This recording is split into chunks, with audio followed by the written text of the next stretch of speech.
नमस्कार दोस्तों, मैं हूं सुरेंद्र कौशल और स्वागत करता हूं आपके अपने चैनल ब्रेकिंग कोड्स में। फ्रेंड्स, हमने लास्ट वीडियो में रेंज के बारे में सब कुछ सीख लिया, लेकिन कई सिचुएशंस ऐसी होती हैं जहां पे रेंज एक सही तरह से काम नहीं कर पाता। लेट्स से अगर हमारे प्रोडक्ट के अंदर बहुत सारे आउटलायर्स हैं जो कि एक्सट्रीम वैल्यूज पे बैठे हैं, चाहे वो लोअर साइड हो चाहे अपर साइड हो, तो रेंज हमें फुल क्लैरिटी से उसका स्प्रेड नहीं बता सकता। इस सिचुएशन को हैंडल करने के लिए फ्रेंड्स हम लोग इंटरकोटाइल रेंज का यूज करते हैं। और आज अपने इस वीडियो में हम इंटरकोटाइल रेंज के बारे में वो सब कुछ सीखेंगे जो हमें अब तक या तो नहीं पता था या कुछ कंफ्यूजन थी। तो विदाउट फर्दर डिले आइए शुरू करें।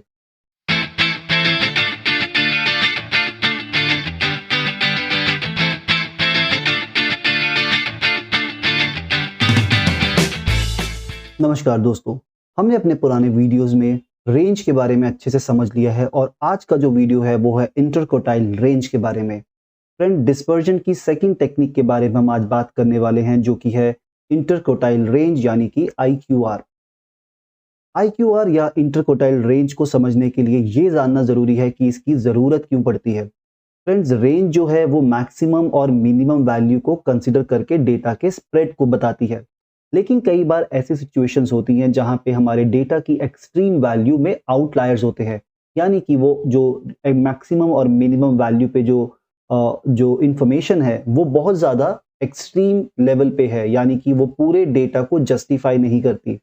ऐसी सिचुएशन में दोस्तों हमें इंटरकोटाइल रेंज हेल्प करती है जानने के लिए कि हमारे डेटा की कोटाइल वाइज जो स्प्रेड है वो क्या है, यानी उसकी ट्रू पिक्चर क्या है। इंटरकोटाइल रेंज को आप मिडिल 50 भी कह सकते हैं बिकॉज इसकी कंप्यूटेशन इस तरह से है जो अभी हम सीखेंगे। आइए इसको समझने के लिए पहले ये समझे कि व्हाट इज क्रोटाइल। अगर आपके पास में कोई डेटा सेट अवेलेबल है और आप उसको 4 इक्वल भाग में बांट दे दोस्तों, तो वो Q1, Q2, Q3 and Q4 मानी जाएगी, यानी कि उसके आपने क्रोटाइल्स बना दिए हैं 25-25 के भागों में। Q1 जो है is the middle value in the first half of the rank order data set, यानी कि आपको अपने डेटा सेट को सबसे पहले सॉर्ट करना है और जो उसका फर्स्ट हाफ होगा उसकी मिडल वैल्यू Q1 मानी जाएगी।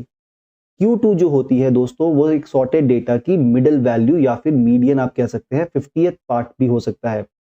Q3 जो है वो आपकी मिडल वैल्यू है second half of the rank order data set.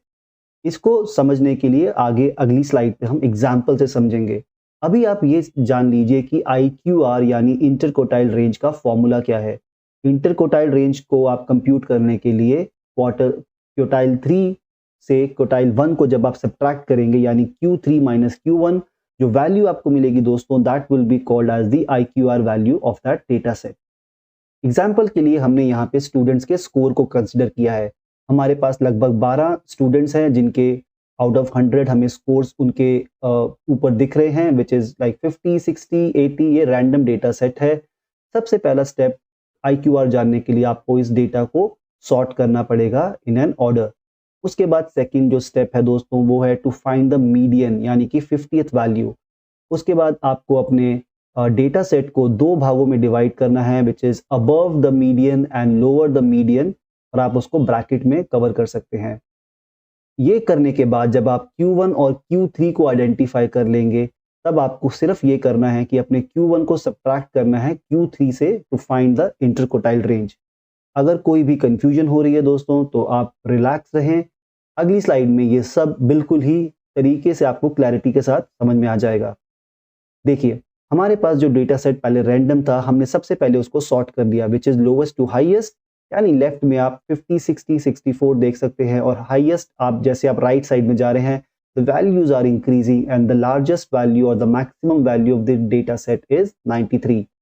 Median अगर हमें जानना है, क्योंकि ये आपका 12 डेटा पॉइंट्स हैं, तो आपको मीडियन निकालने के लिए फ्रेंड्स जो इसकी वैल्यू है वो 76 और 80th वैल्यू को आपको डिवाइड अगर आप 2 से करेंगे, you will get 78, which is the median of this data set। अगर ये डेटा सेट लेट से 13 या 11 होता, देन ऑब्वियसली आपको इजीली फाइंड कर सकते थे आप कि इसका मीडियन क्या होगा, विच is the middle value. Once we have got the middle value of the data set, which is 78 in this case, अगला स्टेप जो हमारा है दोस्तों वो है कि हमें Q1 और Q3 को आइडेंटिफाई करना है। इसको आइडेंटिफाई करने के लिए हमने अपने डेटा को 2 पैरेंथेसिस में डिवाइड कर दिया है। अगर आप यहाँ देखें, हमारा जो 78 से लेफ्ट साइड का सेक्शन है which is the value from 50 to 76, इसको हमने एक सेक्शन बना लिया है, और हमारे मीडियन की राइट साइड की वैल्यू यानी 80 से लेकर 93 तक की जो वैल्यूज हैं उसको हमने एक अलग ब्रैकेट में या पैरेंथेसिस में कन्वर्ट कर लिया है। इसको करने के बाद हमें अपने दोनों साइड के सेक्शंस को, आपके मीडियन को फाइंड करना है, यानी कि लेफ्ट साइड वाले सेक्शन की मिडिल वैल्यू क्या होगी। अगेन हमारे पास में क्योंकि 6 वैल्यूज आ रही हैं, तो हम अपने मिडिल वैल्यू यानी थर्ड और फोर्थ वैल्यू को जब कंसीडर करेंगे, प्लस करेंगे और डिवाइड बाय 2 करेंगे, हमें हमारा मीडियन मिल जाएगा लोअर साइड का विच इज 69.5। सिमिलरली जब आप राइट साइड के डेटा सेट को मिडिल वैल्यू कन्वर्ट करके जानना चाहेंगे, इट विल कम एज 87। हमारे पास दोनों मिडिल वैल्यूज आ चुकी हैं। हमें करना यह है कि अब Q3 से Q1 को सब्ट्रैक्ट करना है, यानी कि 87 minus 69.5 which is 17.5. So 17.5 comes as the IQR of this data set. दोस्तों, हमने IQR को समझ लिया, लेकिन अब ये जानना जरूरी है कि इसके प्रोज एंड कॉन्स यानी कि मेरिट्स डिमेरिट्स क्या हैं। IQR की अगर प्रोज की बात करें तो ये कैलकुलेशन में सिंपल है, इजी है, आपको मीडियन निकालना आना चाहिए and then you can easily take out IQR। It is not affected by the extreme value, यानी कि ये मैक्सिमम मिनिमम वैल्यू से अफेक्टेड नहीं है, ये डेटा की कोटाइल्स पे काम करता है। इसलिए अगर कोई आउटलायर है यानी आपका डेटा स्क्यूड है राइट साइड या लेफ्ट साइड में, तो भी आपको ज्यादा चिंता की बात नहीं है, IQR आपको सही इंफॉर्मेशन देगा। ओपन एंडेड के केस में भी ये काम करेगा बिकॉज ये कोटाइल को कंसिडर कर रहा है और एब्सोल्यूट वैल्यू को कंसिडर नहीं कर रहा। बात करें अगर डिमेरिट्स की फ्रेंड, तो डिमेरिट्स में भी क्योंकि ये जो IQR का जो फॉर्मूला है ये आपके पूरे डेटा सेट को कंसिडर नहीं करता और सिर्फ क्वोटाइल्स पे काम करता है, तो कहीं ना कहीं इसकी लिमिटेशन आती है कि ये कुछ वैल्यूज को इग्नोर कर देता है। ये अलजेब्रिक ट्रीटमेंट्स में ज़्यादा काम नहीं आएगा बिकॉज आपकी कुछ वैल्यूज जो हैं वो डेटा से छूट गई हैं। दोस्तों, अगर हम बात करें कि मेजर ऑफ डिस्पर्जन की, तो इसके अंदर में सैम्पलिंग का बहुत बड़ा रोल है बिकॉज जैसे ही आप अपने डेटा सेट के सैंपल को चेंज करेंगे, अकॉर्डिंगली आपका IQR भी चेंज हो जाएगा। यानी कि आपकी सैम्पलिंग पे बहुत ना बहुत इम्पैक्ट, आपके सैम्पलिंग का इम्पैक्ट जो है वो IQR पे रहता है। कहीं ना कहीं ये भी इसका एक चैलेंज है। आई होप आपको रेंज और IQR अब तक अच्छे से समझ आ चुके हैं और दोनों किस सिचुएशन में यूज करने चाहिए ये भी आप जान चुके हैं। लास्टली इस वीडियो का जो रिलेटेड क्विज है वो ये है कि अगर आपके पास Q1 यानी क्वोटाइल 1 की वैल्यू 49 है और Q3 की वैल्यू 60 है, then how you will calculate IQR। आपको सही आंसर निकालना है इन तीनों में से और उसको कमेंट बॉक्स में हमें टाइप करके भेजना है।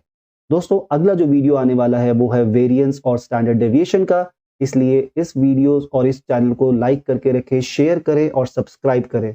धन्यवाद।